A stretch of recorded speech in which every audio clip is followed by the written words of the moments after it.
ओम शांति। प्रातः मुरली बागदादा मधुबन 14 मार्च 2022। मीठे बच्चे, ज्ञान के तीसरे नेत्र से बाप को देखो, बाप को ही याद करो। इस शरीर को देखते हुए भी नहीं देखो। प्रश्न, इस पुरानी दुनिया में रहते तुम बच्चों को कौन सा डायरेक्शन मिला हुआ है? उत्तर, मीठे बच्चे, यह पुरानी दुनिया जिसमें तुम रहते हो यह कब्रिस्तान होनी है। इस पर रावण का राज्य है, इससे दिल नहीं लगाओ। यहाँ रहते बुद्धि को आसक्ति नई दुनिया से जानी चाहिए। गृहस्थ व्यवहार में भल रहो, परंतु कमल फूल समान रहो। सबसे तिल निभाओ। बुद्धि एक बाप से लगा रहे। ज्ञान युग में पक्के बनो। किसी भी हालत में खुशी का प्यारा कम न हो। धीरज रख कर्म बंधन को काटने जाओ। धीरज धर मनुआ। ओम शांति। मनुष्य को धीरज धरने के लिए तब कहते हैं जबकि यह दुखी बीमार होती है।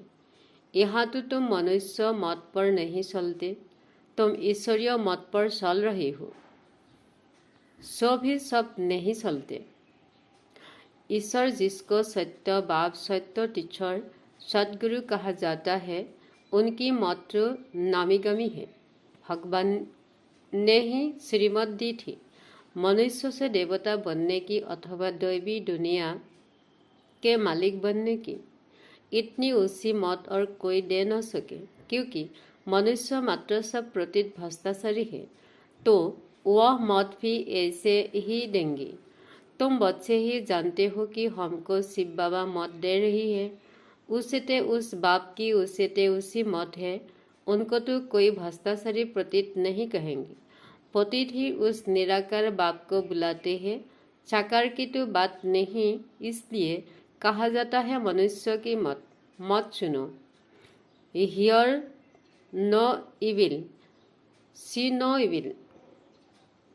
भले यह आँखों मनुष्य को तो देखते हैं, परंतु तुमको तीसरा नेत्र मिला हुआ है जिससे उनको देखना है और उस बाप को ही याद करना है। दूसरा कोई नहीं जिसको तीसरा नेत्र हो, जिससे वह बाप को देख सके। तुम समझो बाप को देखने जाएगी। बुद्धि में है यह तो आत्मा है ना। तुम आत्मा को देखते हो। जीवात्मा कहना चाहिए, से बहन कहने से आत्मा को भूल जाते हैं। यहाँ समझाया जाता है तुम इस शरीर को भूल जाओ, अपने को आत्मा समझो और बाप को याद करो। उनको देखो दिव्य चक्षु से। तुम्हारी आत्मा को अब छोजरा मिला है कि हमारा बाप कौन है, कहाँ रहते हैं, उनसे हमको क्या मिलना है। तुम्हारे मिसल दुनिया में कोई भी नहीं जो बाप से वर्षा लेने का पुरुषार्थ करते हो। जब तक कोई बच्चा ही न बने तो बाप से वर्षा कैसे ले सकती है। बाप का वर्षा तो बेसुमार है। उससे उषा है सूर्यवंशी राजा रानी बनना। बैरिस्टरी फल पास कहते हैं, परंतु उनमें भी नंबर 1 होती है। कोई तो बहुत कमाते, कोई तो पेट भी मुश्किल भरते। अब तुम जानते हो हम ईश्वर से राजाई प्राप्त कर रही हो। कोई भी मनुष्य को कोई कब कह न सके कि यह सत्य बाप, सत्य टीचर, सदगुरु है और जब सब गुरु लोग है। सदगुरु सत्य बोलने वाला एक ही है, बाकी सब है झूठ बोलने वाले। वह सच्ची सदगति किसी को दे नहीं सकते। सदगुरु की महिमा हम भी नहीं जानते थे। कोई की भी बुद्धि में नहीं आएगा कि वह सत बाप, सत टीचर, सतगुरु कैसे है। वह तो सूर्यव्यापी सर्वव्यापी कह बात खत्म कर देती है। वह परमात्मा को अलग समझते नहीं कि बाप है, हम बच्चे हैं। कह देते सब बाप ही बाप है। इनसे भी नीचे टिककर भीतर में परमात्मा को ठोक दिया। बाप समझाते हैं ऐसे है नहीं। तुम बच्चों को अब निश्चय हुआ कि बरोबर बाप सतीश्वर सतगुरु एक ही है। उनको कोई जानते नहीं, अगर जानते हो तो वहाँ जा भी सके। किसी को जाना जाता है तो उनके नाम रूप देश काल सबको जाना जा सकता है, नहीं तो जानने से फायदा ही क्या। मनुष्य सब दुखी है, इसलिए शांति जाते हैं। उनको यह पता ही नहीं कि हम असल शांति धाम के रहने वाली है। वहाँ से हम आते हैं। हम आत्मा का स्वधर्म शांति है। बाबा गुरु के लिए समझते हैं, वह किसी को सद्गति दे नहीं सकते। वह डराते हैं, कहते हैं गुरु का निंदक थूर न पाए। वास्तव में यह सब बातें बेखौद के बाप के लिए है कि अगर तुम मेरी निंदा कराएगी तो सतयुग में उसे छोड़ नहीं पाएंगी। सन्यासी तो यह बात कह न सके कि तुम मेरी निंदा करने से छोड़ नहीं पाएगी। कौन सा कुछ पता ही नहीं। साधना करते रहते परंतु साधना करने से सद्गति को पा न सके। यह बाप ही आकर धीरज देते हैं। तुम जानते हो, बरोबर 84 जन्मों का चक्र लगाया है। हम बहुत दुखी है। जब तक सुखधाम का साक्षात्कार न हो तो दुखधाम सबसे कैसे समझे कैसे। अभी तुम जानते हो यह दुखधाम है, अल्पकाल का सुख है। इस अल्पकाल की राजाई में कितनी खुशी होती है। समझते हैं गांधी ने रामराज्य स्थापन किया, परंतु नहीं, यह तो और ही तीखा रावण का राज्य बन गया। सब कहते हैं पतित भ्रष्टाचारी है। आगे से पतित थे, अब तो भ्रष्टाचारी भी कहते हैं। यह है कलयुग की अंत। कितनी ऋषभ है। बाप आकर सारी दुनिया के मनुष्य मात्र के कहते हैं अब धीरज धरो, परंतु धैर्य धरो, परंतु सुनते नहीं हैं। पिछाड़ी में सबको मालूम पड़ेगा। प्रदर्शनी में भी यही दिखाते हैं कि कैसे दुख की दुनिया को हटाए सुख की दुनिया बना रही है। आखिर सब सुनेंगी तो सही ना। एक तरफ माया सबके गले घुटनी रहती है, दूसरी तरफ बाप आपके पहचान देती रहती है। अब तो ढेर मनुष्य का अवस्था है।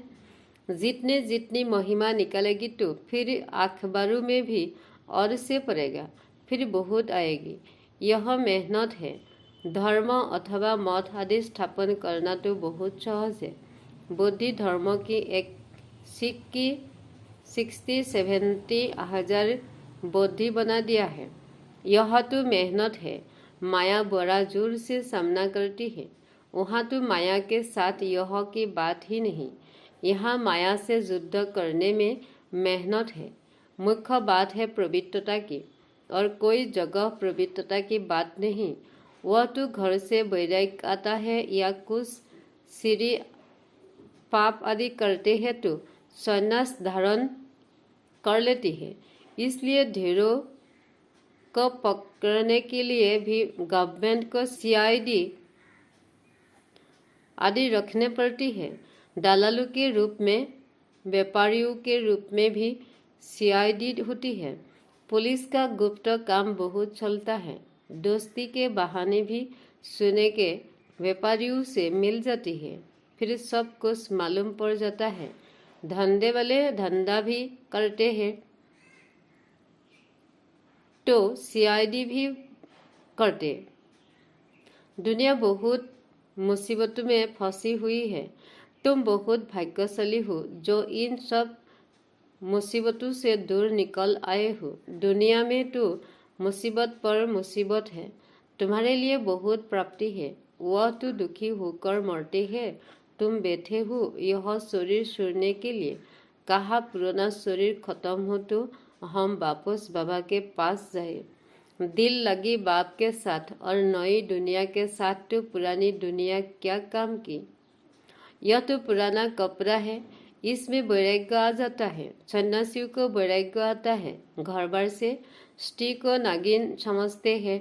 तुम्हारा तो सच्चा वैराग्य है, गाया भी जाता है। ज्ञान भक्ति और वैराग्य ज्ञान मिलता है कि पुरानी दुनिया से वैराग्य यह कब्रिस्तान बनना है, यह है हद का संन्यास। ओहो को यह मालूम नहीं है कि यह पुरानी दुनिया खत्म होने वाली है।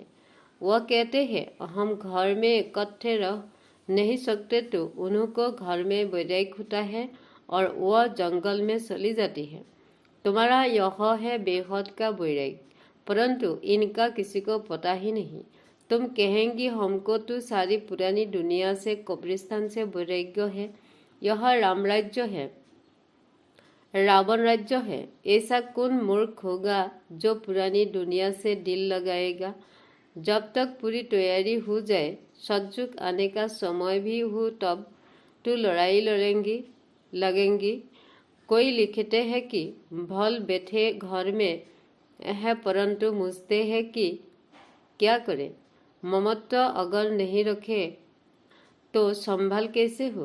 बाप कहते हैं बच्चे रहना तो यहाँ ही है, परंतु बुद्धि की आसक्ति अब नई दुनिया में जानी चाहिए, सच्चा लफ्ज उसमें जाना चाहिए। इस पुरानी दुनिया से वैराग्य है, देह से भी वैराग्य, तो बाकी क्या रहा। बहुत पूछते हैं बाबा आप कहते हो दोनों तरफ तीर निभाना है, सो तो जरूर करना है। अगर तीर नहीं निभाएंगी तो सन्यासियों के मिसल हो जाएगा।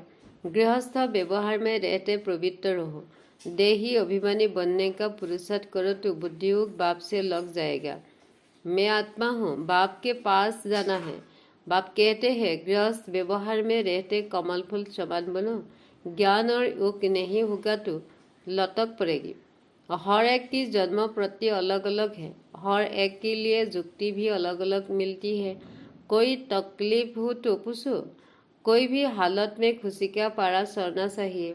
हम पर घर जाते हैं, फिर आएगी नई राजधानी में, वकी थोड़ा समय है, पाठ बजाना है, ममत्व तोड़ते जाना है। हर एक का कर्मबंध अलग अलग है, कोई का हल्का कोई का भारी है। बाबा से युक्ति लेकर धैर्यता से कर्मबंधन को काटने जाता है। इसमें गुप्त मेहनत चाहिए, बुद्धि को यात्रा में ले जाने की मेहनत है। घड़ी घड़ी बुद्धियोग टूट पड़ता है। अब परिपक्व बन जावे तो कर्मातीत अवस्था आ जाए। अभी तो अनेक प्रकारों के विकल्प के तूफान लग पड़ती है, एकदम नींद ही फिर जाती है। विकल्पों को यही तूफान कहते हैं और सत्संगों में यह बातें नहीं होती है। यहाँ तो है कनरस, फायदा कुछ भी नहीं। यहाँ तो यह है पढ़ाई है आदमी आमदनी के लिए, पढ़ाई को कनरस नहीं कहेंगे। तो बाप समझाते हैं यह अंतिम जन्म है, पुरानी दुनिया खत्म हो जाने वाली है। क्यों न श्रीमत पर चल उस पद पाए। जब तक इसमें होशियार हो जाओ तब तक शरीर निर्वाह अर्थात कर्म तो करना है, फिर इस ईश्वरीय सर्विस में लग जाना, सारी दुनिया को सेल्वेज करना है। तुम हो सेल्वेशन आर्मी, नर्क से निकाल स्वर्ग में ले जाते हो। वह है सेल्वेशन आर्मी। यह नहीं जानते कि विश्व का बेड़ा डूबा हुआ है, सब रावण की छजारू से में फंसी हुई है। सारे विश्व को अब सेल्वेज करना है। इसमें तो बाप की मदद चाहिए। तुम रूहानी ईश्वरीय सेल्वेशन आर्मी हो। मनुष्य मात्र को रावण के फौजे से सुरना है, इतना नशा चाहिए। वह जिस्मानी सोशल वर्क तो ढेर है, तुम कितनी थोड़े हो। यहाँ तो मनुष्य भी ढेर, सतयुग भी मनुष्य बहुत थोड़े होती है। तुम थोड़े बच्चे ही रूहानी बाप से भरोसा लेते हो। यह अंतिम जन्म जो क्रियो जैसा है, उनको हीरे जैसा बनना है। एक आदि सनातन देवी देवता धर्म की स्थापना, अनेक धर्म का विनाश। बाप ही एक धर्म की स्थापना करती है और कराते हैं। सैपलिंग लगाने अथवा स्थापना करने में बहुत मेहनत लगती है। जब तक किसी को बाप समान नहीं बनाया है तब तक खुशी का पारा नहीं सरेगा। खुशी का पारा तब सरेगा जब दान करेगी।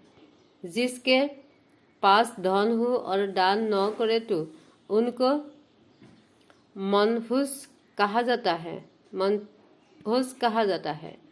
यहाँ फिर ऐसे नहीं कि जिसके पास है वह तो देते रहेगी, नहीं तो समझेंगी इनके पास धन ही नहीं है। अच्छा, मीठे मीठे सिकिलाधी बच्चों प्रति माता पिता बाप दादा का याद प्यार गुड मॉर्निंग। रूहानी बाप की रूहानी बच्चों को नमस्ते। धारणा के लिए मुख्य सार, ईश्वरीय सेलिब्रेशन आर्मी बॉन्ड विश्व के डूबे हुए बेड़े को पार लगाना है। मनुष्य को कड़ियों तुल्य से हीरे जैसा बनना है। ज्ञान धन दान करने के में कंजूस नहीं बनना है। आपके दिल बाप पर नई दुनिया से लगानी है। इस पुरानी देह से बेहद का वैराग बनना है। वरदान, दिव्य दृष्टि द्वारा सदा दिव्यता को ग्रहण करने वाले सफलता मूर्त भव। बाप दादा द्वारा जन्म से ही रह बच्चे को दिव्य दृष्टि का वरदान प्राप्त होता है।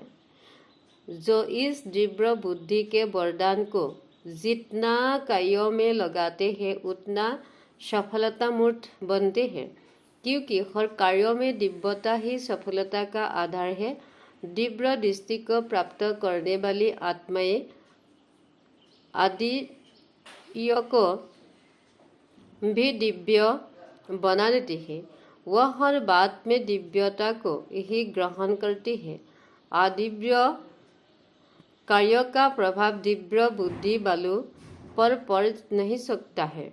स्लोगन, स्वयं को मोहमान समझकर रहो तो स्थिति अव्यक्त व महान बन जाएगी। ओम शांति।